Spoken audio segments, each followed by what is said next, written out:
Bismillahirrahmanirrahim. Assalamualaikum warahmatullahi wabarakatuh. Apa kabar ayah? Di sini ada 2 ayah di depan dan para bunda-bunda serta anak-anak semua. Alhamdulillah, semoga dalam keadaan sehat dan bahagia. Hari ini senang sekali kita kajian bareng Bunda Niken sampai di Kota Mataram dan kita akan bahas satu topik yaitu permasalahan remaja kota. Tadi sudah sempat diputarkan dalam video singkat bahwa remaja-remaja mau tidak mau seperti kita juga memiliki masalah-masalah dalam hidupnya. Namun permasalahan remaja di dalam kota tentu saja berbeda.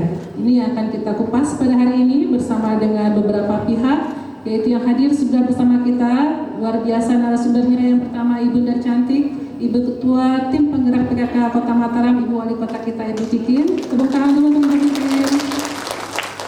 Ada juga Mas Joko Jumadi, Ketua Lembaga Perlindungan Anak Kota Mataram. Selamat siang Mas Joko. Dan Mas Pidi dari Solo di Kota Mataram. Bapak Ibu, alhamdulillah kita saat ini memasuki bonus demografi di mana jumlah generasi muda akan lebih banyak daripada jumlah generasi yang sudah lebih tua.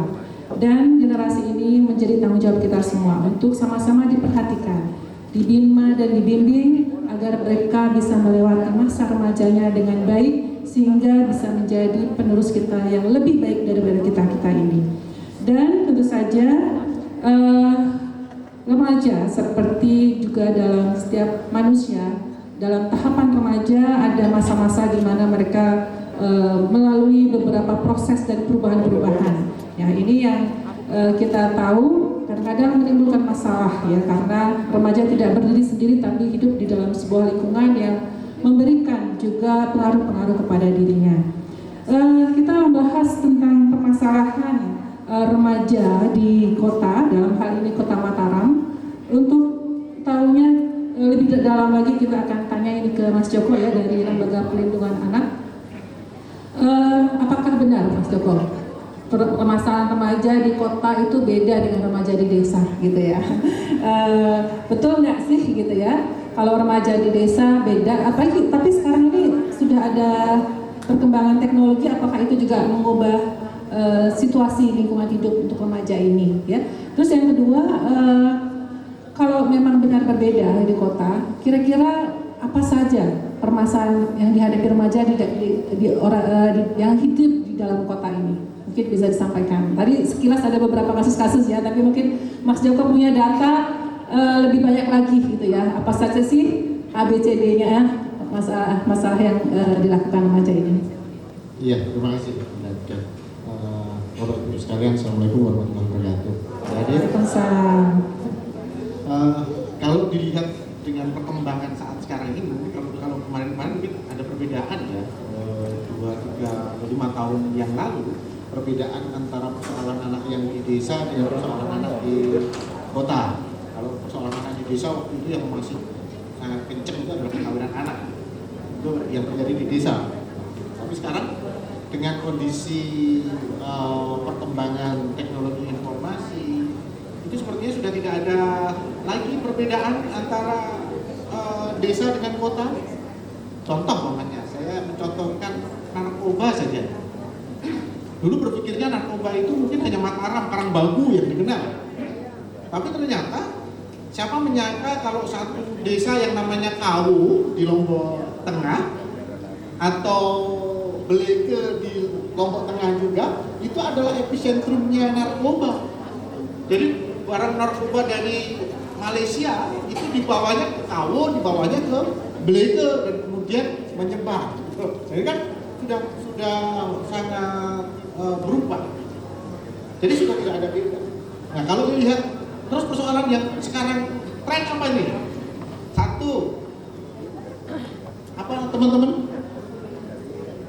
Persoalan yang ngetren di anak-anak apa kira-kira? Apa nih kenakalan remaja di kota nih apa saja sayang? Pergaulan bebas. Betul. Yang disampaikan anak-anak ini yang pasti fenomena yang ada di sekitar mereka. Pergaulan bebas. nanti pergaulan bebas itu bentuknya satu, ada perkawinan anak, dua, ada kekerasan seksual, tiga, ada pornografi. Kenapa saya bilang pornografi? Beberapa waktu yang lalu ada, mohon maaf nih, anak SMA di Mataram yang melakukan live berhubungan badan disiarkan secara langsung di Instagram. Apakah itu hanya Kota Mataram? Enggak. Itu hampir di semua wilayah ada. Setiap Polres kalau Bapak Ibu datang ke sana menanyakan apakah ada kasus ITE terkait dengan pornografi, pasti ada. Apakah ada video porno yang tersebar? Pasti ada. Di setiap Polres. Dan pelakunya, bukan pelakunya, tapi korbannya sekaligus pelaku adalah anak-anak. Itu. Kemudian yang kedua, selain pergaulan bebas, apa teman-teman? Bullying. Nah, perundungan, bullying. Jadi anak-anak yang kemudian bisa diolok-olok, bisa kemudian ya ada kekerasan fisiknya. Dan ini mulai muncul ada datanya di tahun 2022 ini di Mataram yang banyak adalah kasus kekerasan fisik kalau untuk anak pelaku. Yang keduanya memang adalah pencurian, tapi fisiknya masih tinggi. Itu yang kedua. Yang ketiga, pergaulan bebas, bullying, narkoba. Nah, tiga ini yang menjadi PR kita di Kota Mataram terkait dengan persoalan remaja ini. Tahu kan kalau di Mataram relatif tidak begitu muncul seperti wilayah di luar, namanya di Jawa ya. Tetapi yang perlu diantisipasi, dan ini saya pikir juga hampir sama yang terjadi di Bima. Di Bima itu kan sekarang sedang marak kasus panahan. Kasus panahan yang ada di Bima itu dimulai salah satunya dari geng remaja. Nah, selama beberapa tahun ini geng remaja di Mataram itu relatif turun. Dulu terakhir geng motor banyak di Mataram, tapi sekarang mulai turun beberapa tahun terakhir sebelum COVID. Nah, karena COVID ini nggak ada banyak aktivitas, anak-anak sering kumpul lagi dan sepertinya sudah mulai cikal bakal geng remaja ini. Ini ada positifnya juga COVID-19 ini ya. Jadi mengurangi geng-gengnya. Tapi sekarang timbul lagi. Jadi seperti tadi di Bima yang juga seperti itu. Nah, waktu kasus yang di Pagesangan kami menduga sepertinya itu adalah juga kasus yang hampir sama, dalam artian itu adalah geng remaja. Jadi untuk masuk menjadi anggota geng itu ada persyaratannya tertentu. Nah, kalau di Bima itu salah satu persyaratannya adalah berani. Salah satu beraninya itu salah satunya memanah. Nah, yang dipanah itu bukan musuhnya, bukan siapa, pokoknya acak siapa yang kelihatan ada di luar dipanah gitu. Jadi ini yang menjadi persoalan. Terima kasih. Mungkin satu lagi untuk terkait masalah ini. Sebenarnya apakah di kota banyak fasilitas ya, ada ada hotel-hotel, ada klub-klub ya, kafe-kafe lebih banyak. Nah itu sebenarnya ada pengaruhnya nggak sebenarnya untuk masalah kenakalan remaja? Kalau klub dibandingkan dengan desa ya, mungkin. Persoalannya malah terbalik. Banyak klub yang ada di Lombok Barat, kemudian Mataram mungkin sebagian, itu ada pekerja-pekerja anak yang sebenarnya ada di situ. Sebagian berasal dari wilayah Pulau Jawa yang ditrafik ke Lombok Barat dan Mataram. Nah, di sisi lain ada juga yang lokal. Yang lokal itu malah berasal dari wilayah-wilayah yang ada di luar Kota Mataram. Yang kita temukan adalah wilayah-wilayah umpamanya dari Lombok Tengah, kemudian dari Lombok Timur yang masuk ke Mataram dan di Lombok Barat. Nah, sebagian juga yang dari Lombok Tengah, Lombok Timur ini dikirim ke Sumbawa.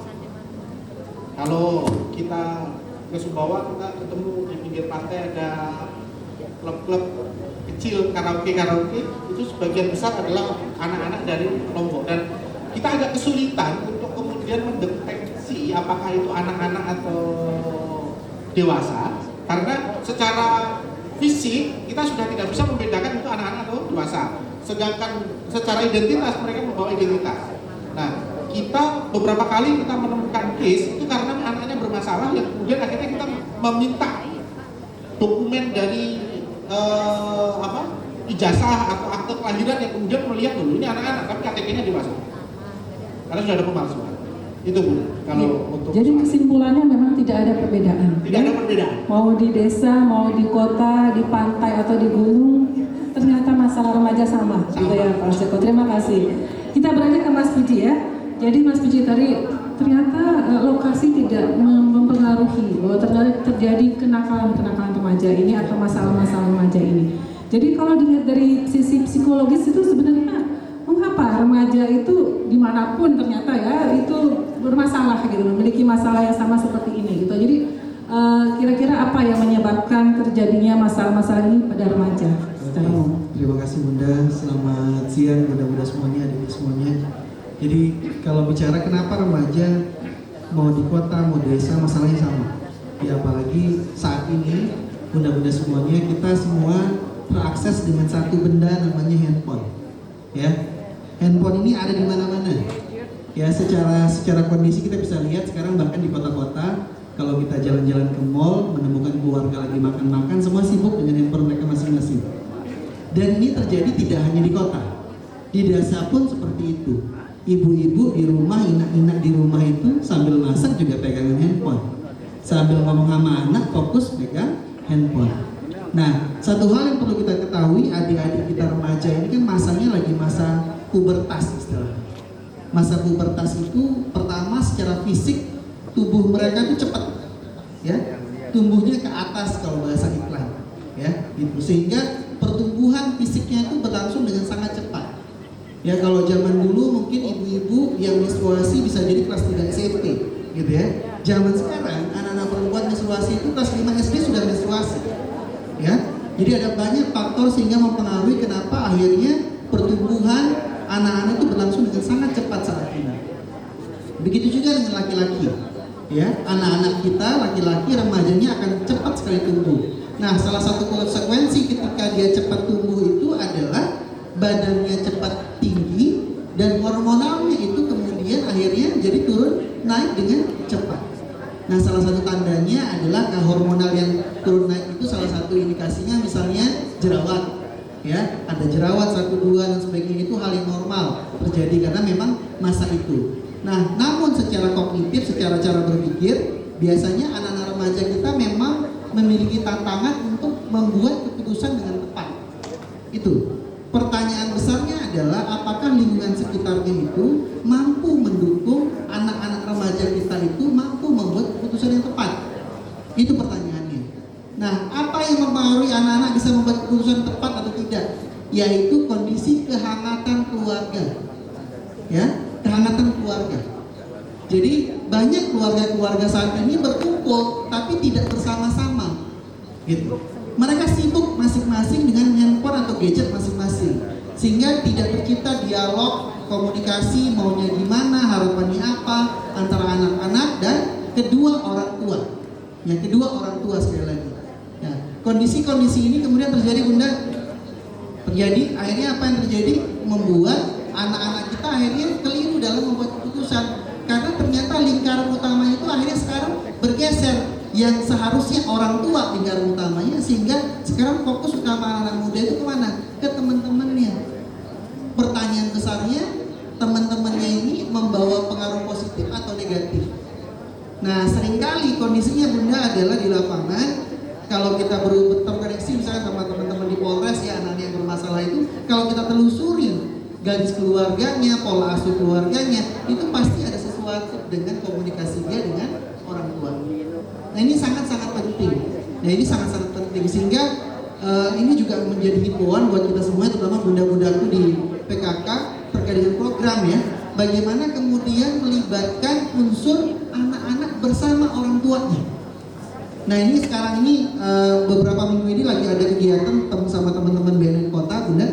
Jadi ada kegiatan penguatan keluarga remaja bersama ibunya. Jadi dua-duanya harus hadir. gitu. Nah, salah satu tujuannya adalah membantu para orang tua untuk punya keterampilan bagaimana berkomunikasi dengan anak-anak, dan anak-anak memahami bahwa oh ternyata menjadi ibu, menjadi bapak itu nggak gampang. Kenapa ya ibu saya suka ngomel-ngomel? Kenapa ibu saya suka marah-marah? Nah, kita bantu lewat proses komunikasi pembelajaran itu, penguatan keluarga itu, kita bantu bagaimana akhirnya orang tua memahami kondisi psikologis anaknya, anak-anak memahami bahwa menjadi orang tua itu nggak gampang, gitu. Nah, sehingga tercipta komunikasi di situ. Jadi harapannya ke depan, bahkan khususnya Kota Mataram, kota kita ini, bagaimana kemudian ke depan program-program kita ini mampu menggandeng unsur-unsur itu. Tidak hanya misalnya ibunya saja atau bapaknya saja. Kita buat acara bareng-bareng antara orang tua dan anak-anak, begitu. Ya, tadi menggarisbawahi satu poin. Satu tangan dulu ya, Mas Putri. Jadi intinya dimanapun remaja itu tidak peduli di desa dan kota memang jadi rentan kalau tidak ada lingkungan yang mendukung dia. Ya. Tapi di sisi lain secara psikologis ya, tadi ada disebut masa pubertas. Jadi ada perubahan-perubahan hormonal fisik pada remaja itu yang kadang-kadang dia sendiri tidak paham. Banyak yang tidak paham gitu loh. Jadi ada kasus tuh Mas Joko, saya bingung kok saya jadi senang sama teman saya gitu kan. Kok saya jadi timbul rasa suka sama dia, kok saya jadi senang kalau pegangan. Nah, semacam itu ada berapa betul ya? Betul, jadi masa-masa itu normal memang remaja-remaja mengalami kondisi deg-degan ketika ada lihat sama orang suka, deg-degan wajar, normal. Nah, pertanyaannya adalah ketika remaja kita bingung kepada siapa mereka akan diskusi, ya, kepada mereka siapa akan mereka diskusi. Nah, karena lingkaran di keluarga ini tidak dekat secara emosi, apa yang terjadi? Anak-anak kita kemudian nanya ke temannya atau tidak nanya ke internet, ya. Nah, pertanyaannya kan tidak semua. Sekarang ada Google yang menjawab semua pertanyaan. Menjawab semuanya. Nah, nggak semua kemudian anak-anak bisa memahami bahasa internet, ya, nggak semuanya. Misalnya ada contoh misalnya, ketika anak-anak TK bertanya, Bu, kenapa sih si A nggak ada dia punya burung misalnya anak TK? Kan kita pada orang tua kadang gagal menjawab itu ya. Kita mau jawab apa ya kita? Nah, untuk itulah satu sisi Bunda, ketika masa anak-anak kita lagi transisi usia remaja, hal yang pertama harus dilakukan oleh orang tua adalah menjadi dekat secara emosi dengan mereka. Jadi perlakukan mereka seperti orang dewasa yang dekat, seperti teman dalam tanda kutip gitu. Bagus kalau bunda-bunda semuanya di sini di rumah itu sudah punya kedekatan emosi. Kalau mereka suka sama orang, mereka cerita, ya. Kalau mereka dekat ketemu sama orang, kalau misalnya dimarahin sama guru, mereka cerita ke orang tua, itu hal yang bagus. Anak dijadikan partner diskusi itu bisa mulai usia berapa, Mas? Kadang-kadang ada yang bilang, oh anak saya masih kecil, dia harus menurut saja gitu ya. Jadi belum bisa diajak komunikasi seperti partner. Itu saya mau tanya nih, kalau dari psikologi umur berapa sebenarnya bisa? Jadi ada urut-urutannya kan, 0 sampai 7 dalam tanda kutip itu anak-anak memang perlu banyak nilai-nilai yang diajarkan. Mana benar, mana salah gitu ya. Mana yang boleh, mana yang gak boleh. Itu memang di awal-awal tahun pertama harus banyak diberikan.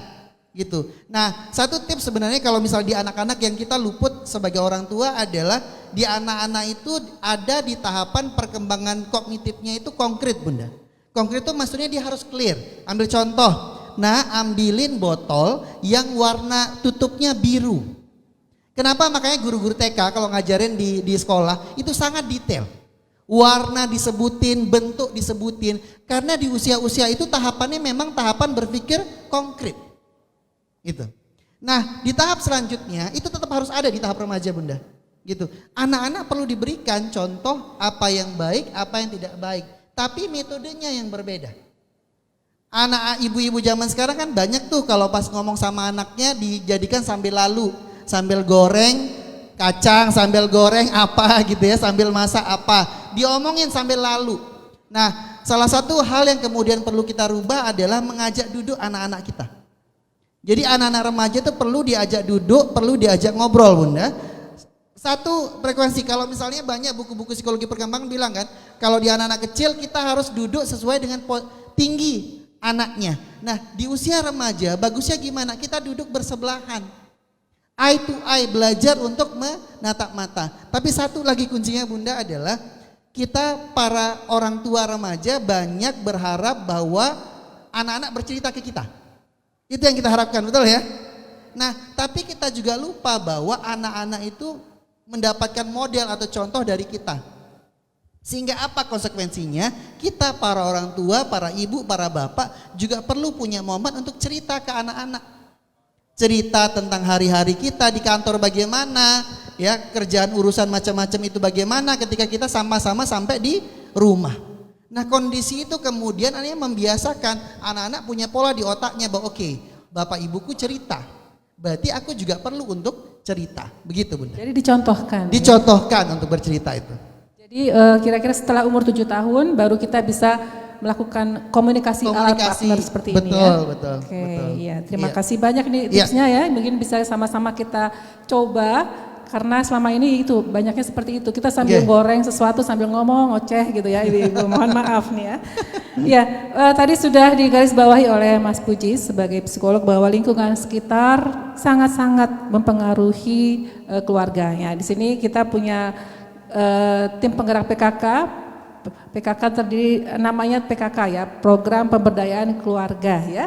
Nah, ini Ibu Kikin mungkin bisa ceritakan kepada kita ya, bagaimana sebenarnya kira-kira menurut Bu Kikin ya di kota ini tim penggerak PKK bisa berperan gitu ya untuk tadi membantu remaja-remaja kita melakukan bertumbuh berkembang dengan baik gitu ya. Nah, itu kira-kira bisa diceritakan di kota Mataram ini PKK-nya seperti apa membantu remajanya? Ya, terima kasih Bunda Niken. Ya, jadi sebagai tim penggerak PKK Kota Mataram kita memiliki Pokja 1 yang di sana juga istilahnya mengelola ya tentang anak, keluarga, pola asuh anak dan sebagainya. Salah satu yang kami lakukan dari tim penggerak PKK Kota Mataram yaitu membina majelis taklim baik itu majelis taklim ibu-ibu maupun majelis taklim remaja. Jadi di Posyandu keluarga itu di sana juga dibina mengenai majelis taklim remaja. Kalau di umat Hindu itu ada namanya kayak apa ya istilahnya kalau di umat Hindu Banjar tapi khusus remaja. Ya, jadi remaja-remaja ini kalau majelis taklim ibu-ibu kan udah biasa tuh, ya. Jadi kami tetap memasukkan edukasi pola asuh anak dan sebagainya di majelis taklim ibu-ibu, tapi di majelis taklim remaja maupun banjar-banjar remaja atau kalau di umat Kristiani itu ada ring remaja itu kami menyisipkan ya pesan-pesan program yang berkaitan dengan pola asuh anak di sana. Karena sebagaimana kita ketahui Kota Mataram ini sangat majemuk masyarakatnya dan perkembangannya sangat cepat ya dibandingkan kota-kota kabupaten kota lain yang ada di NTB ini. Apalagi ditambah dengan keberadaan berbagai tadi Bu Niken juga menyampaikan Bunda Niken kafe-kafe yang tumbuh berjamuran di Kota Mataram, kemudian dengan mall epicentrum yang cukup besar yang di sana terkadang ya terjadi segala macam transaksi di sana. Ini tidak bisa kita pungkirin ya. Kami dari tim penggerak PKK sedang mencolek nih ke Pak Wali Kota. Ini bocoran nih ya Bu ya. Kami sedang mencolek ke Pak Wali Kota supaya minimal orang-orang yang masuk ke dalam mall khususnya epicentrum itu menggunakan pakaian yang pantas ya, pakaian yang pantas karena apa kita lihat sekarang nih anak-anak kita datang ke mall dengan celana pendek yang sudah kalau yang perempuan kalau duduk juga sulit ya. Nah, ini salah satu contohnya. Saya yakin kalau ini disupport dengan peraturan pemerintah ya, masyarakat atau warga wisatawan pun mereka akan menyesuaikan diri seperti itu. Jadi di samping juga kita masuk di PKK melalui majelis-majelis taklim, banjar, ring-ring yang ada, kita juga istilahnya bernegosiasi dengan pemerintah kota untuk menerbitkan peraturan-peraturan yang menunjang tersebut. Jadi kalau misalnya di lingkungan-lingkungan sudah ada maghrib mengaji, jadi kalau maghrib itu anak-anak kita istilahnya kalau bahasa Sasaknya digeruh di dihalau untuk mereka nggak lagi bermain-main. Jadi begitu azan, ayo bubar. Semua pada masuk ngaji, beraktivitas di dalam rumah, kumpul lagi dengan keluarga. Begitu juga di istilahnya di tempat-tempat umum, jadi kayak di Udayana, malam Jumat itu tidak ada yang boleh berjualan. Ini salah satu upaya kita supaya malam Jumat dimanfaatkan untuk ibadah. Begitu juga di Taman Sangkareang, malam Jumat tidak boleh ada yang berjualan. Itu juga harus didukung juga oleh kami dari tim penggerak PKK dengan berbagai macam kegiatan. Sebagaimana tadi saya sudah sampaikan, kita sudah keliling di sekolah-sekolah, jadi PKK Goes to School, PKK Goes to Majelis Taklim juga. Dan mudah-mudahan di berbagai kesempatan saya selalu mengingatkan nih Bu, kepada ketua-ketua tim penggerak PKK kecamatan, kelurahan untuk diaktifkan ini posyandu remajanya ya. Dan alhamdulillah di beberapa tempat posyandu remajanya sudah aktif dan ini sangat meminimalisir kegiatan-kegiatan negatif anak-anak kita. Jadi kita ini sekarang kalau saya bisa katakan kalau ada darurat narkoba, kita juga darurat sama gadget Bu. Ya.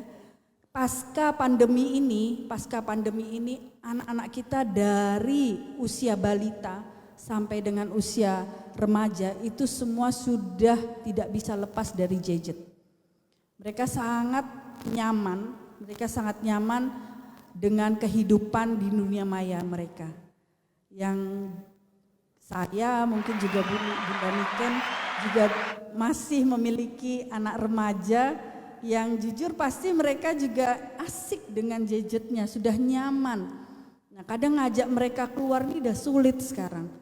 Diajak keluar, kalau dulu zamannya kita kalau diajak keluar kemana, kunjungin keluarga itu seneng ya.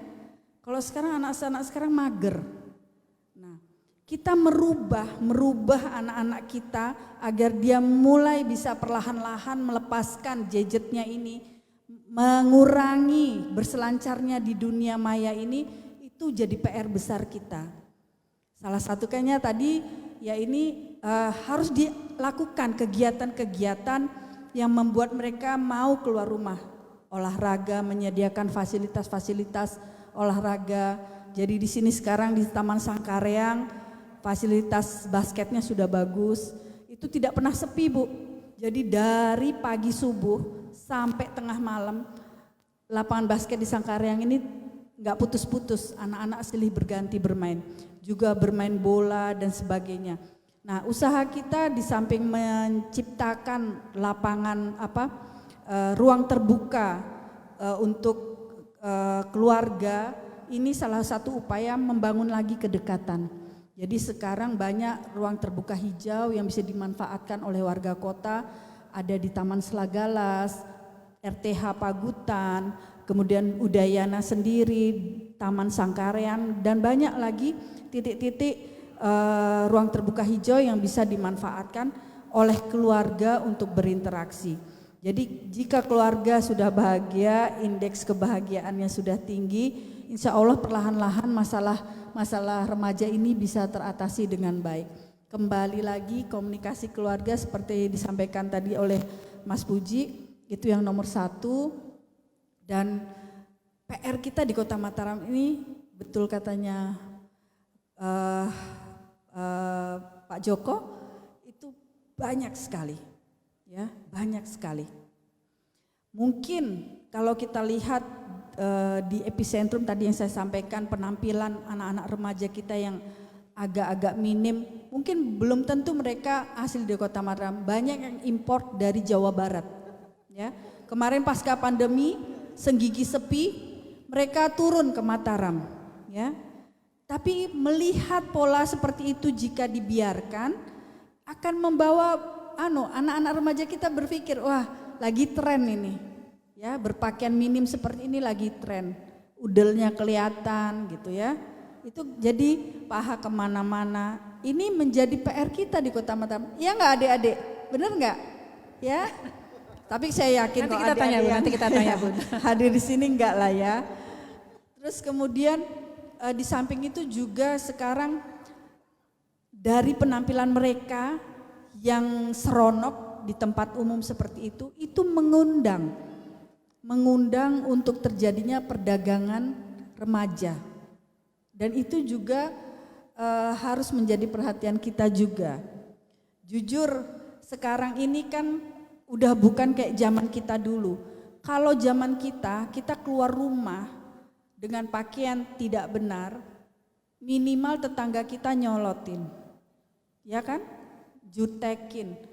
Pasti ditegur sama tetangga kita. Atau orang rumah kita, kalau tidak ada orang rumah kita, tetangga kita pasti negur lah. Tapi kok sekarang nggak mungkin. Semua nafsi-nafsi, asik dengan hidupnya sendiri dan merasa, oh bukan anak saya, bukan keluarga saya nggak berhak untuk menegur mereka, nanti dipikir saya rese, seperti itu. Nah ini pola-pola seperti ini yang sudah hilang di masyarakat kita. Padahal kalau boleh namanya kita ibu, kita sebagai ibu, sebagai orang tua, anaknya orang itu adalah anak kita sendiri harusnya, ya. Anak-anak Kota Mataram ini adalah anak kita juga. Jadi kita sebagai ibu harusnya mari sama-sama kita menjalankan fungsi kita sebagai ibu. Kita bisa memperingatkan mereka dengan cara yang baik-baik. Kalau kita memperingatin mereka, menegur mereka dengan cara yang baik-baik, dengan tidak mempermalukan mereka di depan umum, insya Allah mereka akan tersentuh hatinya. Mereka merasa diperhatikan. Kadang jujur terus terang, saya sering kali ketika saya berjalan keluar dengan anak-anak saya, terus saya melihat ada hal yang tidak pantas atau tidak selayaknya dilakukan. Misalnya saya melihat seorang remaja putri yang ngerokok di kafe pinggir jalan. Beda ya, kalau kafenya tertutup itu privasinya dia. Tapi ini di kafe pinggir jalan. Misalnya contoh, tahu angkringan bejo kan? Nah kebetulan rumah ibu mertua saya di sebelah angkringan bejo. Jadi tiap hari saya lewat di sana. Di pinggir situ anak-anak remaja putri itu dengan leluasanya mereka ngerokok. Jadi bahwa ngerokok untuk remaja putri itu hal biasa. Dan kalau ditegur mereka akan bilang ini hak kami Bu. Merokok ini hak kami. Kami tidak narkoba, kami tidak yang lain, kami hanya merokok. Betul. Tapi kadang saya agak rese gitu ya. Dan karena itu tanggung jawab saya sebagai ibu juga, gitu, Bu, ya, yang gak tahan juga ya. gitu. Biasanya saya samperin, saya rangkul, saya bilang, cantik-cantik gak usah ngerokok, nanti kena kanker, nanti bisa mandul. Sayang dong, kasihan dong orang tuanya, kasihan dong badanmu. Saya seperti itu, tapi dengan saya bisikin. Kadang anak saya narik-narik saya, ih bunda gak usah, nanti bunda dijutekin, nanti bunda. Tapi cara kita. Mereka biasa langsung cepet-cepet matiin rokoknya, seperti itu, malu gitu kan. Ya. Inilah yang budaya seperti ini yang kadang sudah hilang di kita karena kita takut dibilang rese, kita takut dibilang ngurusin urusan anak-anak muda. Tapi ini bentuk tanggung jawab kita. Kita melihat yang tidak baik. Jadi mudah-mudahan ibu-ibu di Kota Mataram ini, khususnya nih ibu-ibu ketua tim penggerak PKK sekota Mataram ini ya, kita bisa menjadikan anak Mataram itu anak kita. Ya. Betul sekali. Terima kasih. Terima kasih banyak ini ya Bunda, menyontohkan, memberikan contoh dari diri sendiri bagaimana setiap ibu bisa berpartisipasi, tidak hanya bagi anak yang dikandung sendiri tapi juga anak-anak yang ada di sekitar kita. Tadi kita sudah dengar ya beberapa paparan narasumber, kita ingin tahu juga dari anak-anaknya yang sudah hadir bersama kita ya. Boleh berdiri yang merasa masih remaja? Silakan berdiri semua dulu biar kita lihat ada berapa orang. Berdiri, nggak apa-apa di tempat saja, nggak usah pergi. Oh ya, ini ada dari satu SMA, kemudian ada dari Forum Anak juga ya. Ya, mungkin saya minta perwakilan salah satu, boleh duduk kembali silakan. Minta salah satu ada yang bisa menceritakan ke kita semua nih. Mungkin yang dari anak-anak dari SMA 1 ini ya. Ini yang kayaknya yang gak bermasalah ini Mas Joko. Tapi gak apa-apa, mungkin cerita ke kita semua mewakili teman-teman gitu ya. Bagaimana kalian melihat permasalahan remaja atau teman-teman kalian gitu ya. Biasanya teman-teman yang bermasalah itu menurut kalian kondisinya seperti apa gitu ya? Apakah benar ada masalah dari keluarganya atau tidak? Kemudian biasanya bagaimana kalian juga ikut membantu ya teman-teman yang seperti itu? Mungkin ada salah satu dari SMA 1 dulu. Iya, izin Bunda Niken, ketika Bunda menawarkan tadi semua saling toleh, lebih baik Bunda yang menegur. Oh gitu. Iya, memang anak-anak prestasi ini luar biasa ya. Mereka ini adalah juara-juara nasional juga Bunda. Kita berikan apresiasi, Bunda Niken yang tunjuk mereka. Iya deh. Mungkin dari yang pakai kacamata di belakang. Oh, Mbak yang Aurel. perempuan, yang perempuan, Ah. yang perempuan pakai kacamata. Boleh sini Mbak Iya. Aurel? Sini Mbak Aurel. Ini debat bahasa Inggris Bunda. Oke, siap. Oke. Ya, mungkin bisa ceritakan ke Bunda sama semua yang hadir di sini, teman-teman yang kan punya teman ya di kelas ya, semua satu angkatan. Itu siapa namanya sayang? Aurel. Oh Aurel. Teman-teman Aurel itu ada nggak ya yang punya masalah yang seperti tadi kita sebutkan, pergaulan bebas, bullying, narkoba? Apakah Aurel melihat itu di sekolah gitu? Kemudian gimana tanggapan Aurel tentang hal itu? Baik, terima kasih Bunda. Mungkin untuk yang saya lihat sehari-hari di sekolah, misalnya di kelas atau sesama teman, itu yang paling sering terjadi itu yang kita sebut bullying tipis. Hal-hal seperti komentarin berat badan temannya, misalnya kalau memang badannya sedikit lebih besar atau nilai temannya yang rendah, itu hal-hal tipis yang terjadi di kelas itu kadang menusuk di hati ya, cuman agak susah untuk kalau misalnya kita tegur atau kalau misalnya kita berbicara ke temannya, hei kamu jangan begitu, itu pasti responnya kamu gak bisa bercanda, kamu gak seru, nanti dijauhin seperti hal itu. Kalau masalah pergaulan bebas seperti penggunaan narkoba atau hal-hal semacamnya, sepertinya insya Allah alhamdulillah di SMA 1 kita jarang mendengar hal seperti itu. Semoga tidak terjadi juga. Jadi mungkin sekitar itu yang. Jadi menurut Aurel bullying tipis ini baiknya bagaimana cara untuk memberitahu teman-teman ini? Mungkin perlu dari guru atau dari ibu-ibu PKK atau dari LPA atau bagaimana? Kira-kira cara yang paling tepat yang bisa masuk ke teman-teman tuh melalui apa ya? Mungkin kalau sebenarnya secara langsung dari guru itu hal yang baik. Tapi menurut saya pribadi, anak-anak remaja sekarang itu terkadang kita susah mendengarkan kata guru. Kita nganggap sudah beda generasi, kita nganggap sudah mereka tidak bisa relate dengan masalah kita. Walaupun sebenarnya tidak begitu. Mungkin karena kita menghabiskan waktu banyak di sosial media, kita menghabiskan waktu banyak berinteraksi dengan teman-teman kita. Menurut saya pribadi dari sana kita harus mulai. Budaya dari sana. Jadi kampanyenya lewat sosial media justru akan lebih relate kepada teman-teman gitu ya. Ya terima kasih Aurel. Hadir juga di sini dari Forum Anak ya. Ya mungkin bisa menyampaikan tanggapannya tentang berbagai kenakalan. Ini Forum Anak dari Kelurahan Pejanggi ya. Dari Kelurahan Pejanggi benar. Silakan. Namanya siapa Mbak? Mbak Nesti. Mbak Nesti, iya. Mbak Nesti ini Forum Anak Kelurahan Pejanggi. Mungkin bisa disampaikan masalah-masalah anak atau remaja di Pejanggi itu apa saja? Lumayan sih ya. Yang saya lakukan dalam Forum Anak itu penelitian tentang pembulian, pernikahan dini. Karena lumayan banyak di sekitar lingkungan kita tuh ada yang menikah di usia anak, ada yang melakukan pembulian, ada yang jadi korban bully. Jadi menurut saya tadi itu saya juga setuju sama mbaknya, kita lewat media sosial, tapi yang lebih tepatnya itu lebih baik kita memberitahunya secara teman sebaya gitu kan. Karena kadang kebanyakan teman kita yang suka membuli itu nggak sadar, dia tuh cuma nganggapnya, ih saya lo cuma bercanda gitu.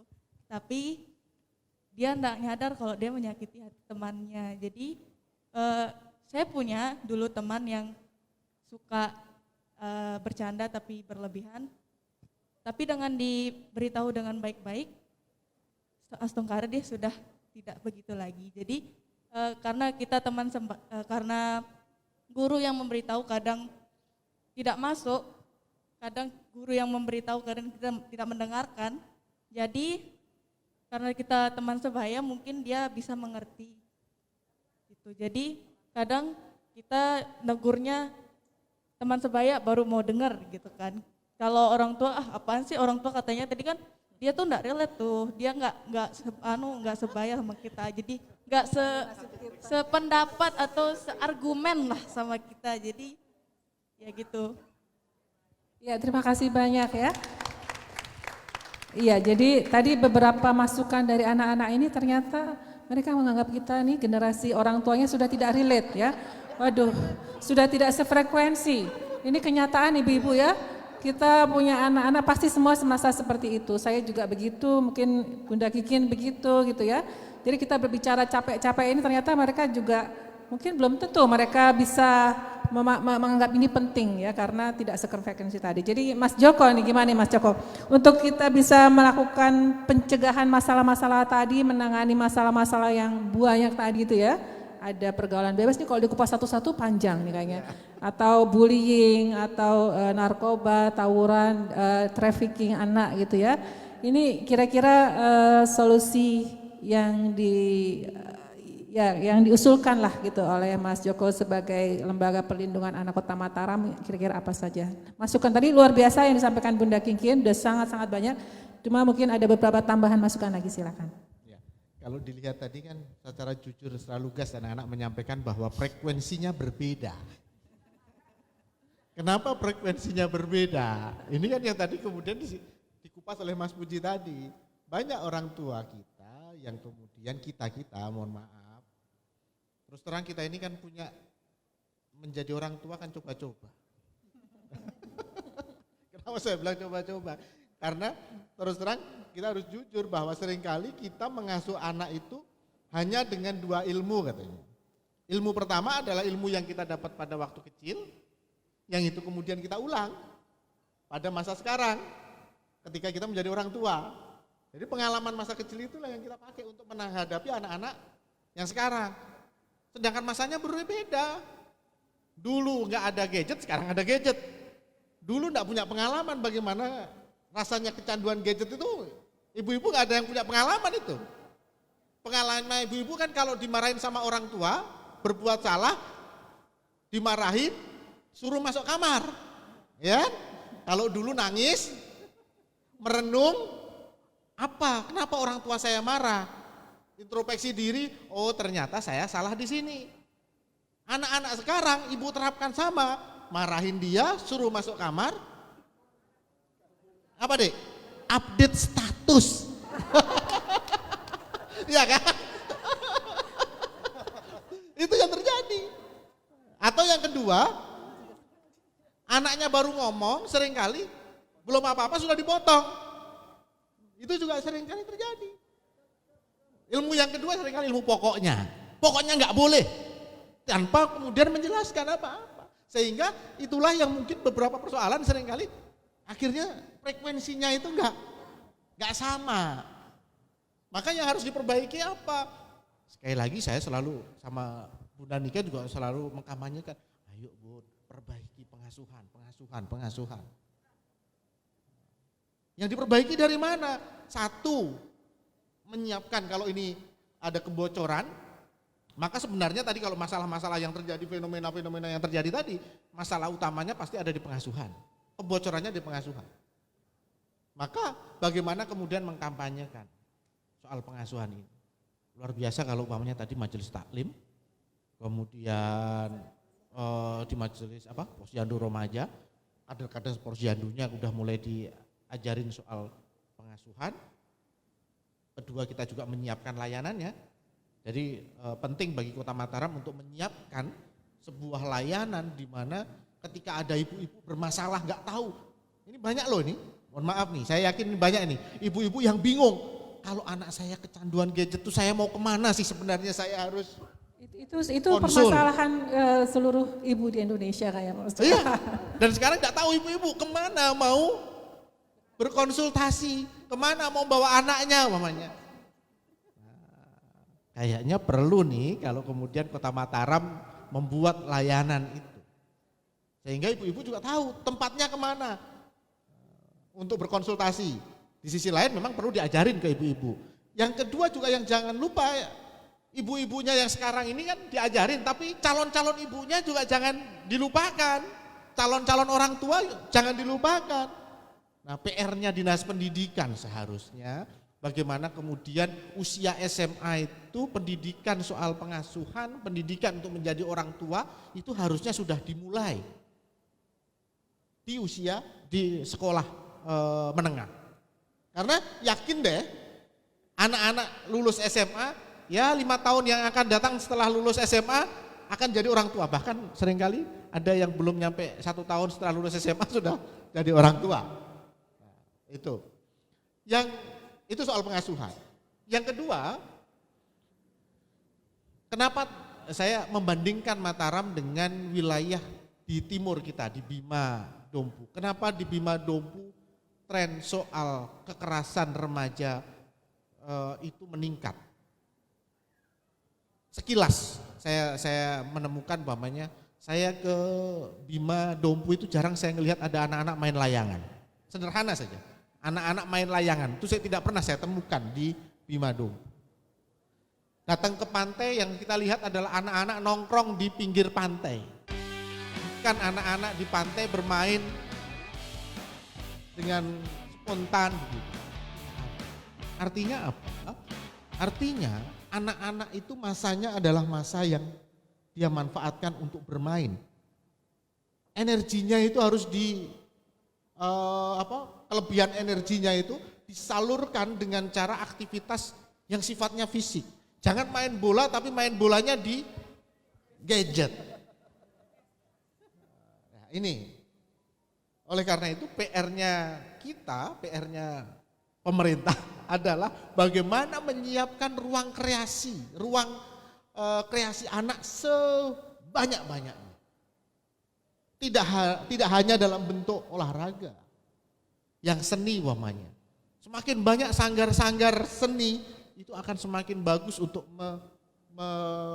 menyalurkan ekspresi. Karena tidak semua anak itu suka dengan olahraga. Sisi lain juga tempat-tempat olahraga. Mataram sudah luar biasa ini perkembangannya. Apalagi kalau nanti Udayana direvitalisasi lagi lebih luas lagi jadi kreatif hub itu. Seperti Taman Tebet di Jakarta kira-kira. Itu bagaimana anak-anak itu ngumpul di Udayana itu bukan untuk nongkrong gitu loh. Tapi ngumpul di Udayana untuk berkarya. Saya seringkali kalau di Bima banyak panahan, kenapa enggak disiapkan arena panahan gitu ya. Kalau yang suka kok ada anak-anak yang energinya kuat kemudian untuk kelahi, siapkan sasana-sasana tinju di situ supaya dia keluar. Nah, ini mungkin menjadi PR kita saat sekarang ini. Nah, oleh karena itu tahun ini kita juga tadi sudah saya sampaikan ke Bunda Niken, Bunda Kikin, ayo kita sama-sama kita kampanyekan. 2 tahun ini anak-anak disuruh ngerep di rumah. Disuruh tidak boleh keluar, kan kampanyenya jangan keluar rumah. Sekarang saatnya, ini sudah mulai masa endemi sehingga kita harus menggerakkan kembali. Ayo anak-anak diajak main keluar. Kalau ibu-ibu dulu, bunda-bunda, zaman saya kecil, mungkin zamannya bunda, kalau kita main di luar dimarahin sama orang tua karena terlalu banyak main di luar. Sekarang kita harus marahin anak-anak supaya dia mau main keluar. Nggak ngerep di rumah. Kan betul kan? Kalau dulu kan kita dimarahin karena terlalu banyak main di luar. Sekarang kita marah-marah karena anak-anak tidak mau main di luar. Dan kita harus mengkampanyekan, menasihati anak untuk bermain di luar, bermain aktivitas fisik. Supaya tidak macam-macam nih, karena tidak ada aktivitasnya kemudian kreativitasnya luar biasa. Cuman kreativitas yang tidak baik, kreativitas buat film tapi filmnya film porno, kan luar biasa nih. Itu mungkin ya 3 hal, jadi pengasuhan, kemudian ruang kreasi, dan kita kemudian ajak anak-anak untuk kembali bermain di luar. Itu Bu Daniken. Ya, terima kasih banyak Mas Joko, terima kasih ya tambahan masukannya untuk kita semua. Kita memasuki segmen selanjutnya, yaitu kami menyilahkan kepada ibu-ibu yang hadir di sini atau anak-anak untuk memberikan tanggapan atau pertanyaan. Dan mungkin di sini sebagai pembuka sudah ada satu pertanyaan dari platform online ya. Tapi saya memprioritaskan ibu-ibu dulu yang hadir di sini, mungkin ada yang ingin ditanyakan atau menanggapi ya. Silakan. Dari GOW 1, dari sebelah kanan ada ibu-ibu atau anak-anak? Ada di belakang 1, ya, dengan pertanyaan online. Oke, ada 3 ya. Nah ya, kalau lihat yang sudah ada yang angkat tangan, yang lain jadi berani Pak. Silakan. Ibu mohon menyebutkan nama dan lembaganya, silakan Ibu. Bismillahirrahmanirrahim. Assalamualaikum warahmatullahi wabarakatuh. Terima kasih Bunda atas waktunya. Saya Musrifa, perwakilan dari GOW Kota Mataram. Terima kasih atas pencerahannya, karena memang semua yang sudah dipaparkan bukan hanya masalah 1-2 orang, tapi mungkin semua orang tua. Jadi saya mungkin ingin mengusulkan, apalagi di saat ini adalah musim liburan. Mungkin ada kebijakan atau mungkin ada tambahan kegiatan yang memang oleh pemerintah diberikan oleh anak-anak. Karena jujur saya, karena kita bekerja gitu ya, pada saat musim liburan pasti sedikit bingung. Karena anak-anak otomatis ditinggal di rumah, tidak punya kegiatan karena ditinggal kerja, cenderung bosan. Akhirnya yang dianggap bisa menghibur, seperti yang Ibu katakan tadi, akhirnya kalau enggak nonton ya gadget. Dan itu adalah kekhawatiran saya pribadi dan mungkin ibu-ibu yang lain. Mungkin ada sesuatu kegiatan mungkin yang bisa diinisiasi mungkin, sehingga dalam momen-momen mengisi liburan itu ada yang bermanfaat mungkin bisa dilakukan oleh anak-anak, sehingga tidak hanya fokus ke gadget. Mungkin itu saja dari saya Ibu, terima kasih. Assalamualaikum warahmatullahi wabarakatuh. Waalaikumsalam, terima kasih Ibu Prita. Selanjutnya dari belakang ya, Ananda siapa, silakan. Baik Bunda, terima kasih. Perkenalkan, nama saya Yusiga Praman Zedani, saya dari Forum Anak. Saya ingin bertanya Bunda, misalkan di dalam sebuah keluarga nih, terdapat suasana keluarga yang enggak harmonis gitu. Misalkan si A dengan bapaknya tidak memiliki hubungan yang baik. Sehingga dia merasa di rumahnya itu tidak nyaman. Akhirnya dia pergi mencari di mana jati dirinya. Misalkan dia berteman nih, tetapi temannya itu membuat dia salah pergaulan. Misalkan salah satu pergaulan bebas yang dia lakukan adalah menggunakan narkoba misalkan. Pada saat dia tersandung kasus narkoba, si bapaknya ini menyalahkan anaknya. Nah, pertanyaan saya, gimana caranya dari segi orang tua itu juga bisa memahami anaknya, dan gimana tanggapan Bunda dengan kasus tersebut? Terima kasih. Terima kasih sudah. Selanjutnya ada satu lagi pertanyaan dari belakang, sebelah tengah ya tadi. Oh ya Pak, silakan. Baik, terima kasih Bunda atas di sini saya perkenalkan, sebelumnya nama saya Anang Chandra Kusuma, saya dari perwakilan Karang Taruna Kelurahan Dasan Agung Baru. Di sini saya ingin bertanya Bunda, tadi Bunda ada menyinggung tentang hak asasi manusia terutama untuk di Angkringan Bejo, masalah Angkringan Bejo. Nah di sini saya mau nanya, gimana tanggapan Bunda tentang seseorang yang selalu mengkaitkan HAM dengan tindakan yang ia lakukan, padahal itu salah gitu Bunda. Terima kasih. Terima kasih Anang ya. Ya, satu lagi saya bacakan sebagai pertanyaan dari online kepada Mas Puji. Nah, apakah Apakah salah kami sebagai orang tua melarang anak-anak bermain gadget, padahal kami sudah mengarahkan anak-anak untuk menyibukkan diri. Kami sebagai orang tua takut nantinya anak-anak kami melawan atau membangkang. Bagaimana cara kami menegur anak-anak supaya mereka tidak kejaduan? Ya, mungkin itu. Ya, kita beri kesempatan langsung ke Mas Puji dulu ya supaya langsung dijawab pertanyaannya. Sambil juga tadi ada pertanyaan dari Ibu Prita dari Sudak ya tentang hubungan anak dan ayah ya yang kurang baik, dan juga tadi tentang HAM ya, silakan. Oke, terima kasih. Saya menjawab pertama terkait dengan masalah gadget ya. Jadi kita perlu pahami bahwa ada masa-masa atau periode akibat ketergantungan gadget. Ketika anak-anak sudah sampai pada titik dia kemudian marah-marah, membangkang, pukul-pukul macam-macam, itu sudah ada di level ketergantungan alias adiksi gadget. Dan itu kalau di kejiwaan sudah ada panduannya di DSM-5 namanya buku kamusnya kami gitu. Nah, ketika dia sudah sampai ke titik itu, satu yang perlu dilakukan adalah rehabilitasi. Ya, udah butuh pertolongan profesional ketika sudah ada di posisi itu. Itu yang perlu dicatat pertama. Terus yang kedua adalah gadget atau apapun itu benda bunda ya. Ketika dia sudah sampai pada kondisi kita, misalnya kita nih pada orang tua bilang bahwa oke, nyaman ya pegang handphone, nyaman ya scroll-scroll Facebook maupun TikTok gitu. Ya. Ternyata ketika kita sudah berpikir seperti itu, ada reaksi kimia yang terjadi di otak kita bunda. Ya, ada reaksi kimia. Ada keluar hormon di sistem limbik kita yang ngatur emosi namanya amigdala di situ. Itu keluar apa yang disebut dengan istilah hormon dopamin. Nah, ketika hormon dopamin itu terus-menerus keluar, itu membuat kita akhirnya lama-lama bergantung.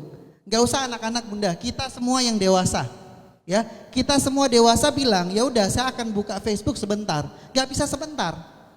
Kita terus-menerus akan buka lagi, scroll lagi, scroll lagi, scroll lagi. Sama seperti kita mau buka WhatsApp, kita tahu bahwa tidak ada notifikasi, tapi kita tetap membuka handphone kita. Kenapa? Karena di sistem otak kita sudah keluar dopamin di situ yang membuat kita akhirnya ketergantungan. Ditambah lagi dengan kita pahami bahwa semua media sosial itu menerapkan sistem yang kita sebut dengan kecerdasan buatan. Ya. Artificial intelligence saat ini. Jadi kalau misalnya ibu-ibu semuanya buka misalnya masakan gulai gitu ya di Instagram, ya akan keluar di home kita semuanya tentang masakan. Artinya apa? Di sosial media sendiri sudah menggunakan sistem itu agar apa? Agar manusia yang menggunakan sosial media itu bergantung dengan itu. Artinya kan kita punya beberapa tantangan nih ibu-ibu semuanya. Ya. Karena permasalahannya tidak hanya sekedar kebiasaan, tapi sudah ada hormonal yang terpengaruh di sini. Dopamin, serotonin dan lain sebagainya. Nah, sehingga ketika sudah ada di titik tadi misalnya melawan, ya, memukul, ya, itu sudah masuk ke tahap ketergantungan. Nah, sebelum ketika ibu-ibu punya anak yang tidak masuk ke sana, apa yang perlu dilakukan? Membuat kesepakatan tentang jam bermain handphone. Dan kesepakatan itu tidak dilakukan hanya untuk anak-anak. Kita juga para orang tua sepakat dengan aturan itu. Jadi misalnya tadi Bunda Kiki menyebutkan bahwa setelah maghrib itu ada jam belajar atau jam ngaji.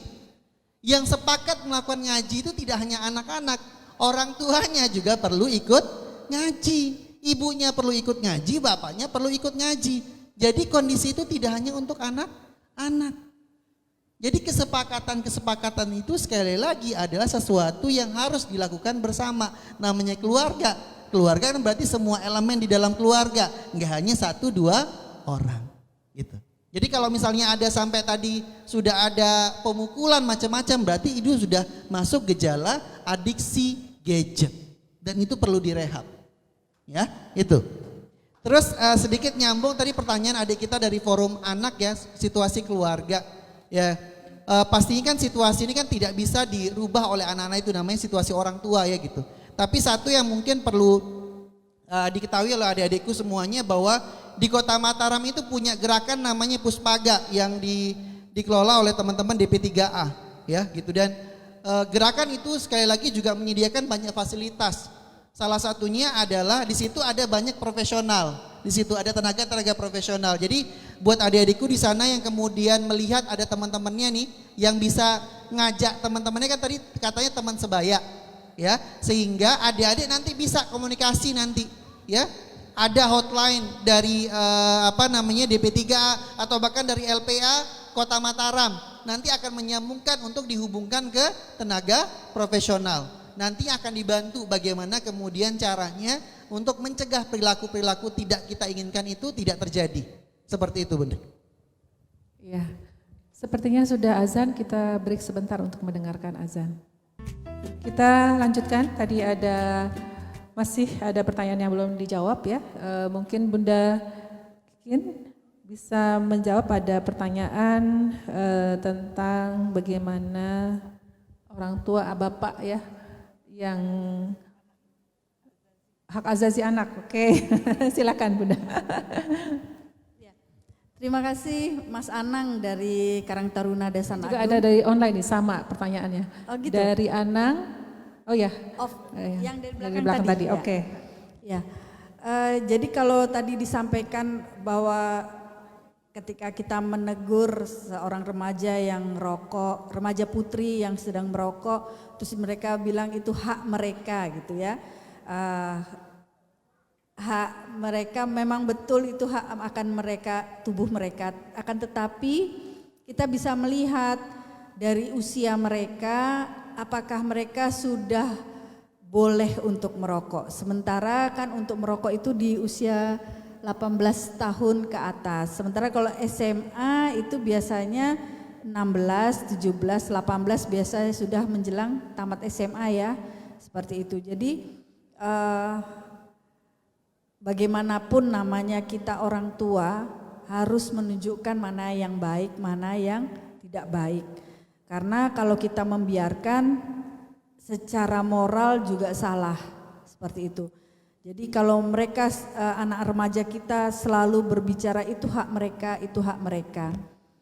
Sekarang dibalikin lagi, udah bisa cari uang nggak beli rokok? Nah, kalau sudah bisa cari uang untuk beli rokoknya sendiri, itu baru bisa mereka mengatakan itu hak mereka. Tapi selama masih membeli rokok dari orang tuanya, itu belum menjadi hak mereka, dan kita sebagai warga masyarakat, sebagai orang tua juga harus berkewajiban mengingatkan. Jadi mengingatkan sesuatu yang tidak baik itu merupakan kewajiban kita sesama muslim dan kita sebagai orang tua. Mungkin itu bisa menjawab Mas Anang. Terima kasih. Iya, terima kasih. Mas Joko mungkin bisa menambahkan ya tadi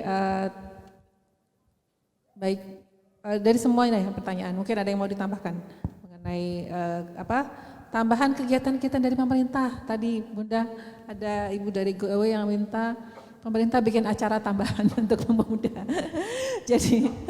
jadi ya ini curhat ibu-ibu ya mungkin kalau minta sama sekolah kayaknya guru-gurunya sudah lelah gitu ya, ingin menggunakan kesempatan liburan untuk libur gitu, tapi jadi yang diminta ke pemerintah sekarang. Iya, iya.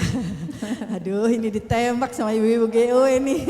Iya, mungkin kalau untuk saat ini karena ini permintaan mendadak, tidak mungkin kita juga menyelenggarakan kegiatan mendadak. Salah satunya yang saya anjurkan, bawa anaknya ke perpustakaan, Bu.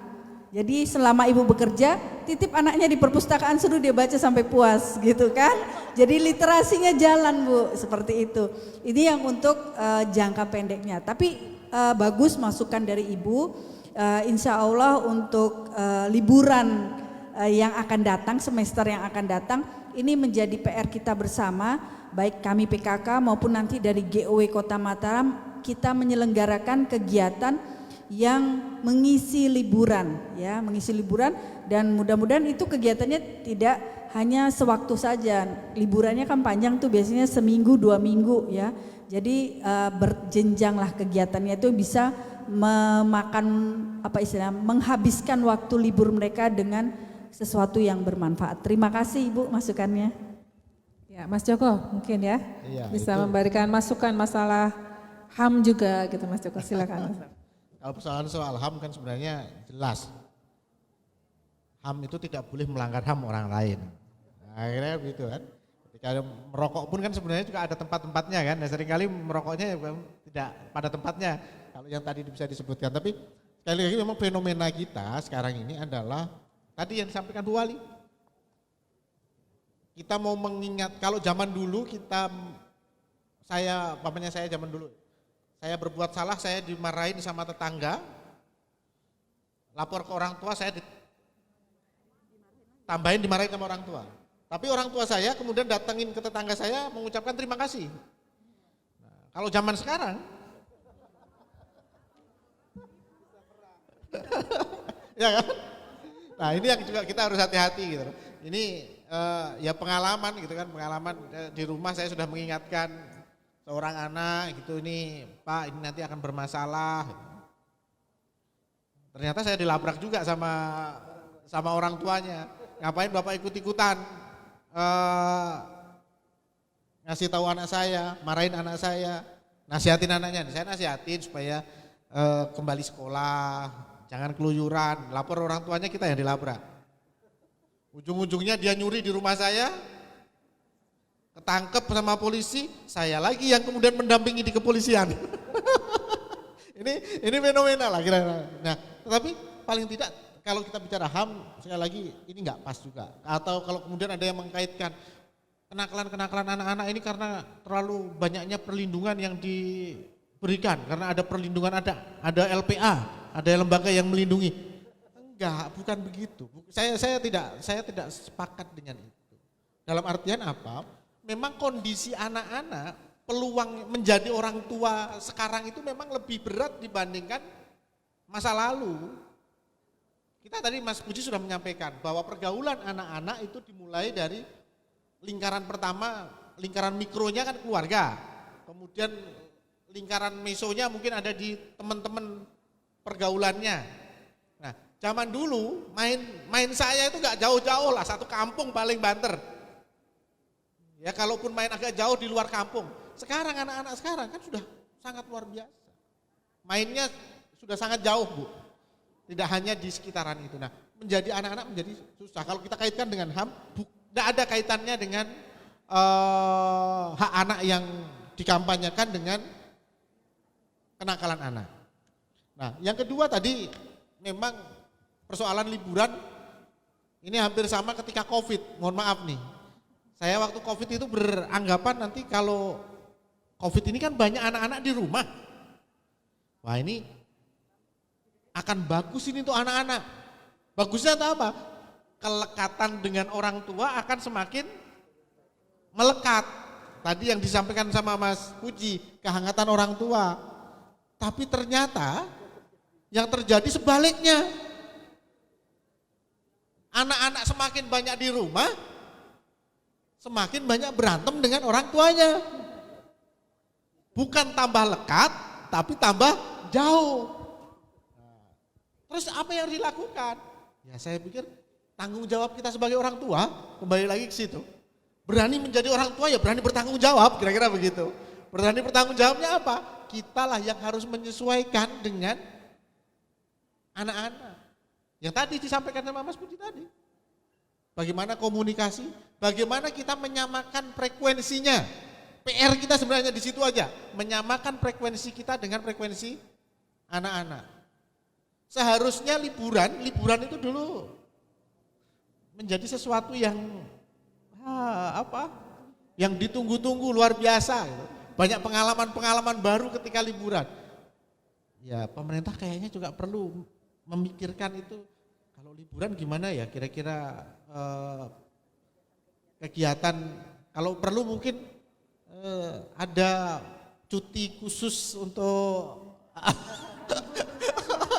untuk yang pegawai, bapak-bapak yang pegawai mungkin menyiapkan untuk cuti khusus untuk anak-anak. Karena anak-anak juga saya pikir memerlukan waktu untuk kemudian bersantai sejenak. Tetapi sebenarnya potensi itu lebih mudah bagi kita, mohon maaf, dibandingkan teman-teman yang di Jakarta umpamanya. Kita itu kan sore masih bisa main-main di pantai. Kalau di Jakarta nggak mungkin kita melakukan itu. Nah ini yang harus kita syukuri. Jangan kemudian ya mengabaikan itulah ibu-ibu yang ada. Tapi kalau mengharapkan pemerintah, sekali lagi pemerintah sangat terbatas. Saya yakin itu. Pemerintah sangat terbatas. Pemerintah hanya bisa menyiapkan mungkin fasilitas, memperbaiki fasilitas. Mudah-mudahan tahun depan Loang Baluk sudah bisa dimanfaatkan lebih optimal ya Bunda ya. Tapi masih maksudnya di sekitaran situ bisa lebih banyak untuk ruang-ruang kreativitas anak, sehingga anak-anak bisa ditempatkan di situ. Itu mungkin kalau yang tadi case by case, saya pikir nanti layanan yang ada di teman-teman di DP3A juga sudah mulai tahun ini, infonya UPTD akan mudah-mudahan akan diresmikan. Tinggal Kota Mataram ini, PR Kota Mataram satu-satunya kabupaten kota yang belum.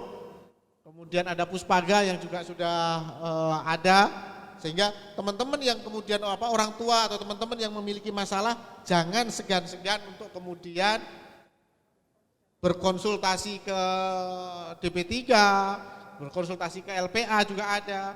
Nanti PKK saya pikir juga bisa membuat pos-pos di kelurahan-kelurahan, di mana kemudian ketika ada orang yang mau konsultasi atau anak-anak yang mau melapor, itu bisa lewat PKK yang ada di kelurahan. PKK yang ada di kelurahan atau posyandu itu yang baru kemudian dirujuk ke layanan yang ada di tingkat kota. Ya, itu mungkin Bunda. Terima kasih Mas Joko. Iya, jadi mungkin Bapak Ibu sudah terjawab semua ya tadi segala permasalahan remaja kota maupun desa ya, yang artinya remaja secara umum yang menimpa anak-anak kita sekarang semuanya berakar dari kekuatan keluarga ternyata. Jadi kalau kita ingin menyelesaikan masalah-masalah itu semua masalah-masalah yang timbul karena ada sesuatu di hulu yang belum beres, yaitu masalah kehangatan keluarga, kekuatan keluarga dalam mengasuh, memberikan hubungan yang baik dengan anak, dan pencegahan adalah selalu lebih baik daripada mengobati ya. Kalau sudah terjadi masalah-masalah remaja ini, Masya Allah gitu ya, kita hanya mengelus dada, tapi yang bisa kita lakukan tindakan yang paling baik yang kita lakukan adalah mencegahnya dengan menguatkan keluarga-keluarga kita semua di rumah.